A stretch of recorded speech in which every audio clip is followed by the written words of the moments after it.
મારું નામ રોહિત છે અને હું તમારી સમક્ષ એક સંસ્કૃત વાર્તા પ્રસ્તુત કરું છું. તેનું શીર્ષક છે વિશ્વાસઃ નૈવ કર્તવ્ય. એક વનમ અસ્તિ વને એકા પ્રજા અસ્તિ सा स्वस्य पुत्रः वदति पुत्र अहं बहिः गच्छामि अहं शीघ्रम् आगच्छामि अहं एवं तिष्ठतु. अजा शनः गच्छति शिशुः अपि अनुसरणं करोति. शिशुः मार्गं विस्मरति अतः ततः सः रोदिति. शृगालः शिशुः पश्यति सः सुकोमलः मांस खादितुम् इच्छति.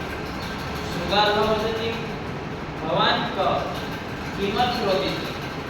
समस्या तात्या अति करुणतया स वदति चिन्ता मास्तु अहं मातुः समीपं नेष्यामि मया सह चलतु सा मम परिचिता अस्ति. अजाशिशुः वदति अहं भवन्तः न जानामि. मम माता वदति यतः अपरिचितेन सह कुत्रापि न गमनीयम् इति. उद्यतशृगालः वदति मम विषये मा चिन्तयतु. पश्यन्तु तत्र एकः पिप्पलवृक्षः अस्ति तत्र भवतः माता अन्विष्यति. अजाशिशुः शृगालेन सह गच्छति. तस्मिन् क्षणे अजा आगच्छति.